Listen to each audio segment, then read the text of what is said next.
é ter novamente a mesma infecção por aquele micro-organismo que a pessoa teve antes.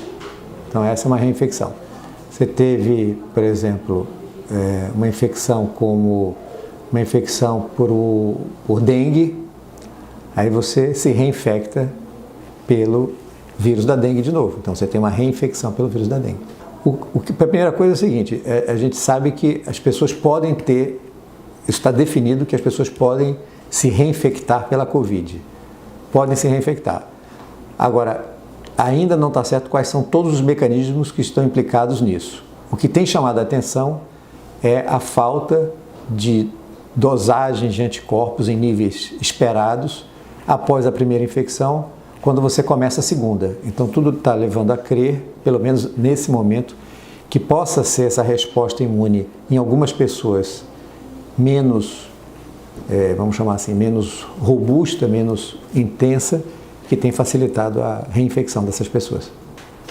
Para nós, até o momento, é a falta de anticorpos que a pessoa tem depois da primeira infecção, ou ela perdendo, ou ela de alguma forma não desenvolvendo, que tem sido o principal elo aí para que ela fique suscetível para ter a segunda infecção. E até o momento é isso que a gente viu. Não há diferença entre homens, mulheres, idade.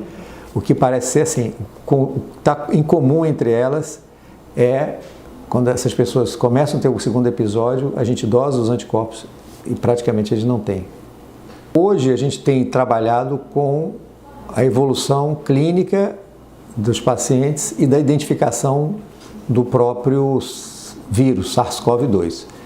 Então, a gente tem considerado pelo menos que o indivíduo com um espaço razoável, que a gente chama de pelo menos 90 dias para mais, entre ele ter tido o primeiro episódio e começar o segundo episódio, ele ter o primeiro episódio documentado, o segundo episódio documentado também por RT-PCR, tá certo? Ter manifestações de doença nos dois episódios.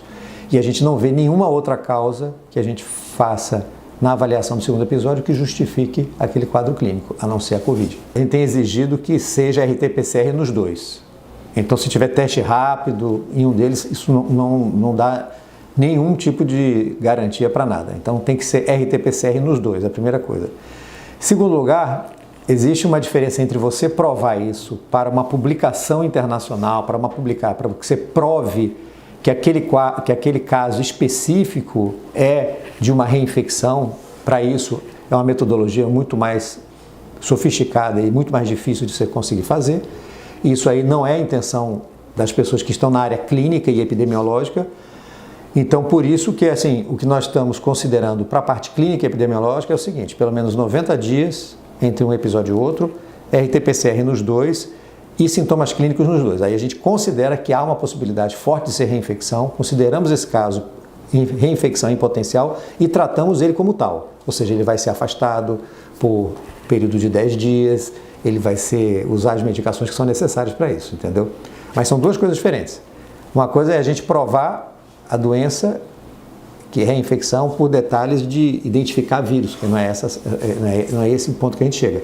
A gente está, nesse momento, trabalhando para ter parâmetros para considerar, que já que está documentado na literatura a reinfecção e que existe, de que nesses casos a gente possa, com uma certa margem de segurança, poder dizer que é reinfecção. De forma alguma. Esse é um pensamento que não é correto por conta da reinfecção e também por conta do próprio exemplo que as pessoas têm que dar. Apesar de elas terem tido Covid, ninguém vai saber que o indivíduo X ou Y teve Covid, então ele tem que, de certa maneira,